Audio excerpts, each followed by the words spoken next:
Da, dođemo neki dan u parfumeriju, kao, prosti moja, može ovaj Givenchy parfem? I ono, burijoj, sjajilo za usta. I žena me pogleda kao, mislite na Givenchy i Bourjois? Mrnjenje. Da si tak dobro znala strane jezike, radila bi u Ministarstvu vanjskih poslova, a ne u parfumeriji, pička ti materina, znaš, kao. Mrnjenje.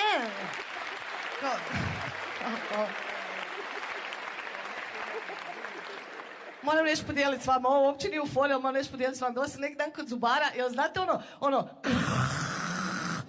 za skupljanje one vode, to povuče vam sve. I onda sam razmišljala, ja sam osoba koja se ful lako napali. I kad se ful lako napalim, ful se lako navlažim. I nije lako hodat sa špljop. I da si u kinu i gledaš erotski film i kao, jebojte da... Može. Sorry, sad će vam to svima biti u glavi kad dođete kod zubara.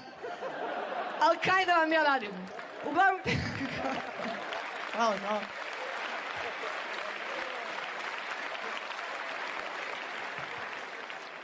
Uglavnom, super su mi vaše statue, fenomenalno su, baš do jaja. Nikad nisi sam u Skopju, nikad, znaš. Ideš u 4 ujutro mrtav pijan doma i di si čentobor. Dođeš na onaj jedan most gdje je cijeli tulum, njih 50 gore, ti matere. Znaš, fakat ih je puno, znaš. I sad statue su neka sad vaša nova stvar, ali znate kad neko kaže lijep si kao grčka statua, to nije kompliment. Iz jednog jedinog razloga, a to je zato što sve grčke statue imaju ovak mali kurac. Ovak mali smokić. Znaš, i ono što je najbolje od svega, postoje dva povijesna razloga za time. Prvi je zato što je u to doba u Grčkoj veliki kurac bio smatran odvratnim, vulgarnim i grotesknim, a mali estetskim lijepim. I sad ti zamisli koliko je malo kurački lobby u Grčkoj bio jak. Da su oni uspjeli uvjeriti ostatak države u I drugo je zato što su se olimpijske igre u to doba igrale gole i onda bi ovi s velikim kuricima mogli mlatarat okolo, što fakat ima smisla, jer ako ti trčiš 100 metara prepone, možeš sam sebe ozlijediti. Znaš, ti kreneš i kao, op, ko je to? Ja sam. I onda kad skačeš s motkom, ne treba ti motka.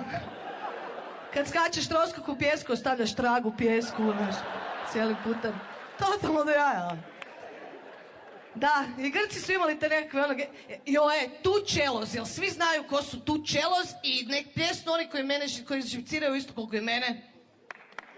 Fala, ima vas malo, ali to...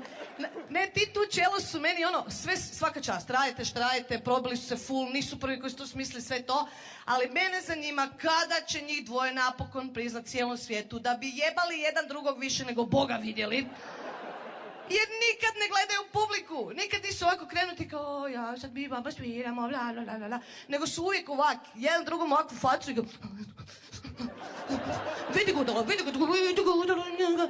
Ovak, fakat nisu jasni.